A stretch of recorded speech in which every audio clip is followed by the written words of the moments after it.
semuanya, perkenalkan aku Devi Prutasari dari BINUS University jurusan Sistem Informasi dengan NIM 2602204336. Kali ini aku akan sharing nih tentang hal seru kenapa bug kecil bisa berdampak besar, lalu mengenal peran quality assurance dalam aplikasi digital. Jadi, kenapa bug kecil itu bisa berdampak besar? Mari kita mengenal peran quality assurance dalam aplikasi digital. Di sini aku bakal bagi-bagi nih, bakal sharing di mana satu kesalahan kode yang kelihatannya sepele bisa bikin aplikasi langsung berantakan. Tapi sebelum kita masuk ke materi inti, ada 2 poin utama yang pengen kita capai nih, pengen kita capai bersama-sama dari pembahasan kita hari ini. Yang pertama, ada system understanding, yaitu pemahaman sistem. Aku pengen kita sama-sama tahu kenapa peran QA itu penting banget nih. Dan biar kita tuh sadar kalau error kecil di codingan itu efeknya bisa fatal ke operasional aplikasi. Kemudian yang kedua, ada risk management. Ris- Jadi manajemen risiko ini kita bakal belajar bedain jenis-jenis bug, nebak dampaknya ke pengguna itu apa, dan gimana nih cara ngetes aplikasi yang benar biar risikonya makin kecil. Kemudian ada what is QA atau quality assurance. Nah, sebenarnya apa sih quality assurance atau QA itu? Gampangnya, mungkin kalau yang kita ketahui itu QA itu adalah role atau posisi seseorang di kantor gitu ya.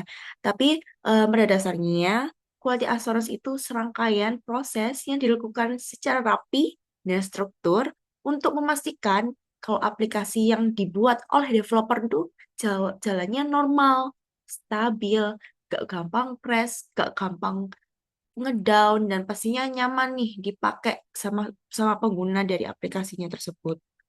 Kemudian ada why QA matters atau mengapa quality assurance sangat penting. Jadi kenapa tim QA itu penting banget nih di sebuah project aplikasi ataupun dalam development system itu ada 3 nih alasannya utamanya.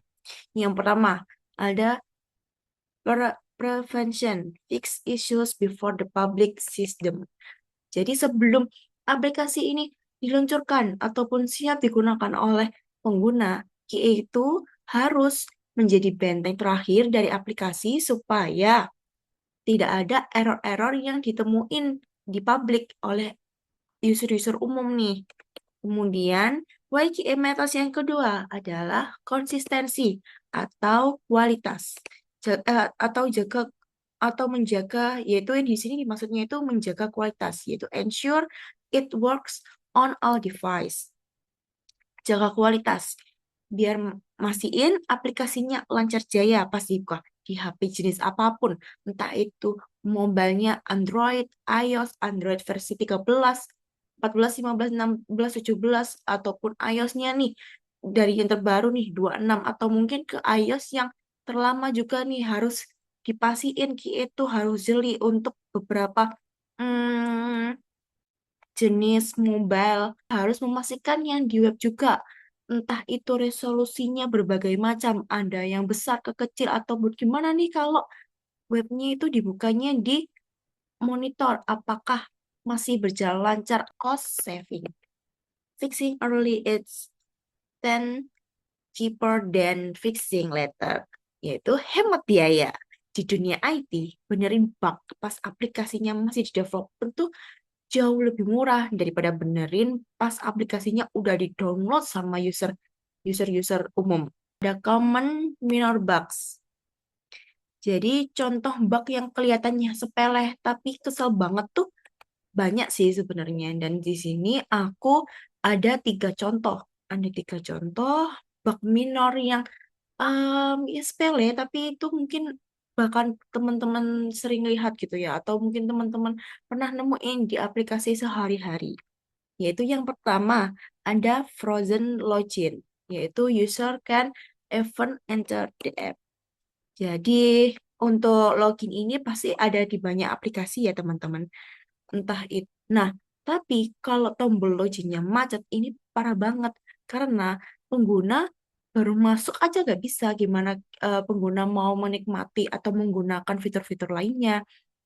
Kan itu jadinya cukup blocker ya untuk pengguna pengguna menggunakan aplikasi tapi terhalang dari awal akhir di awal aja udah di stop, nggak boleh masuk, nggak boleh lanjut nih karena tombol loginnya bermasalah.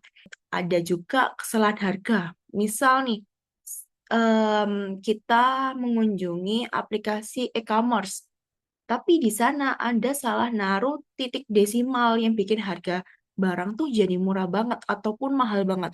Itu pasti kan kayak kesel banget itu kan. Entah mungkin nih di depan di etalasenya tertulis harganya 3.000, tapi ketika di check out munculnya 300.000. Itu kan pasti kan jadi permasalahan ketika kita melakukan pembayaran. Adalah form filers, validation block valid user, yaitu gagal submit gara-gara sistem ngeceknya terlalu sensitif. Jadi pengguna itu nggak bisa klik apa-apa. Jadi teman-teman, karena QA itu juga mengecek validasi nih, mengecek bagaimana aplikasi itu berjalan secara fungsional, kemudian data integrity-nya gimana. QA juga harus mengecek nih, mengecek dari semuanya itu apakah cukup nyaman digunakan oleh pengguna. Atau mungkin nanti karena QA-nya terlalu strict, jadinya malah terlalu sensitif atau mungkin nantinya nyenggol ke hak akses nih, authorization-nya dari pengguna itu. Awalnya nih harusnya misal admin dari e-commerce tadi ya. Harusnya admin e-commerce kan bisa mengelola etalase miliknya, bisa mengedit harga, nama, ataupun barang yang dijualnya. Tapi karena terlalu strict, harusnya yang admin tadi mempunyai akses, jadinya terhalang, jadinya nggak bisa. Karena terlalu sensitif, jadinya nggak bisa diklik. Kan jadinya nanti juga mengganggu dari experience si admin tersebut atau pengguna tersebut. Jadi setelah banyaknya nih bug minor yang ditemukan oleh pengguna ataupun yang dianggap sepele nih, tapi kan ternyata juga bisa menyulitkan Mbak dari klien itu, yang kliennya awalnya mengunduh aplikasi karena memiliki kesulitan yang ingin diselesaikan atau mungkin kebutuhan yang ingin diselesaikan, jadinya tuh efeknya langsung berasa, pengguna bakalan bingung dan UX-nya jadi buruk.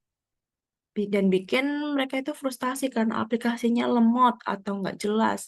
Dan ujung-ujungnya ya bisa jadi gagal transaksi. User pasti langsung males nih untuk pakai aplikasi lagi. And the butterfly effect. One missing semicolon can crash an entire payment flow, resulting in massive revenue loss and brand damage.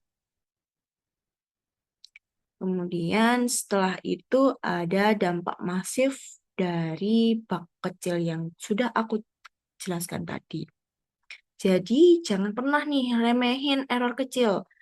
Salah ketik, salah tanda baca, atau simbol di kode program itu tuh bisa banget merusak seluruh alur transaksi di aplikasi.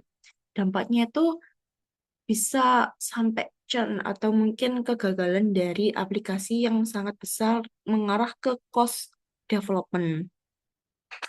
Mulai dari dapat bintang 1 di Play Store atau App Store, dihujat netizen, sampai kita bisa kehilangan ratusan pelanggan nih dalam sekedipan. Kemudian QA Core Roles.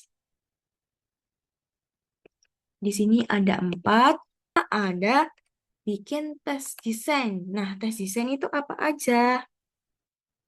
Yaitu kita merancang bagaimana tes skenario yang kami gunakan.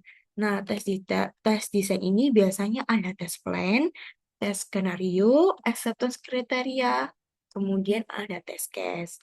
Nah, kami membuatnya itu biasanya ada template-nya masing-masing, teman-teman. Misal, tes plan itu dari penjelasan dari fitur atau aplikasi yang dibuat nih, semacam background dan objektifnya. Kemudian goals-nya apa, in scope dan out scope-nya apa. Nah, dari dari tes plan ini diteruskan menjadi acceptance criteria dulu nih. Acceptance criteria. Nah, karena dari objektifnya kita udah tahu nih, kita lanjutkan ke acceptance kriterianya. User ini tuh bisanya apa? Jadinya kalau aku sebagai QA biasanya membuat acceptance kriteria dengan template-nya SPOK. Jadi role-nya apa, bisa apa, dengan apa, dan hasilnya apa. Jadi misal user acceptance kriterianya tuh pembeli bisa memilih barang di etalase dan bisa men-check out-nya. Nah, itu salah satu contoh acceptance kriteria. Kemudian, setelah acceptance kriteria diturunkan lagi nih ke tes skenario. Nah, tes skenario itu skenario apa aja yang kita lakukan sebagai QA. Jadi QA harus memakai topi user. Mungkin di sini karena contohnya e-commerce, sebagai QA harus memakai topi seorang pembeli. Jadinya merangkai tes skenario, bagaimana skenario yang dilakukan oleh pengguna nih. Dan itu biasanya membuatnya itu turunan dari acceptance kriteria. Kemudian setelah menyusun tes skenario, dipecah lagi menjadi test case. Tadi yang test design. Kemudian ada execution. Jadi setelah membuat tes plan, acceptance kriteria, kemudian tes skenario, dan tes case, QA itu mengeksekusi dari tes desain yang sudah ditulis. Entah itu bisa manual ataupun automation. Kemudian setelah semua dokumentasi sudah dijalankan atau tes case sudah dijalankan, QA melakukan bug tracking, reporting issue for developer fixing. Jadi selama QA melakukan testing nih, di tengah jalan menemukan bug. Jadi QA harus mendokumentasikannya. Bug apa yang ditemukan, kemudian di mana letaknya, kategorinya gimana, efeknya apa. Nah, itu tuh harus didokumentasikan dengan benar. Kemudian ada validation, ensuring the final product is stable. Setelah developer melakukan fixing bugnya udah dikasih nih ke QA. Nah, QA-nya ngecek lagi, oh ternyata sudah done, sudah fixing. Kemudian bisa dinyatakan produk atau fitur sudah siap untuk diriliskan. Kemudian berikut ada dev dan testing alurnya. Yang pertama, Anda requirement dulu, pengecekan requirement. Apakah requirement dari stakeholder nih udah jelas nih? Kalau sudah, dilanjutkan ke development. Kemudian setelah development, QA mengecek testingnya. Kemudian dilakukan ke yang nomor 4 ini bug fixing. Developer fixing bug yang ditemukan QA. Kemudian, jadi kalau sudah aman semua, boleh nih masuk fase rilis alias siap diluncurin. Quality assurance ensure your apps is safe, reliable, and provides the best experience in competitive market. Jadi, sebagai kesimpulan, ada satu kalimat menarik nih. Quality assurance itu ngebantu mastiin aplikasi kita aman, nyaman dipakai, dan siap bersaing di industri teknologi. Ada akademik referensi di mana tadi aku mengambil dari beberapa sumber informasi nih. Yang pertama, source-nya ada IEEE Computer Society tentang QA dan Engineering Standard di tahun 2021. Kemudian ada ISTQB Foundation itu dengan isi software testing guidelines di tahun 2023. Kemudian ada smart testing yang berisi dengan best practice for web or mobile QA di tahun 2024. Terima kasih teman-teman untuk pembelajaran kita terkait apa sih QA itu dan apakah berguna, kemudian apa manfaatnya di development. Let's prioritize quality at every digital step. Anda yang mau ditanyain, boleh banget kirim email ke devi.sari@binus.ac.id. Baik teman-teman, terima kasih. Selamat pagi, malam, sore. Wassalamualaikum warahmatullahi wabarakatuh.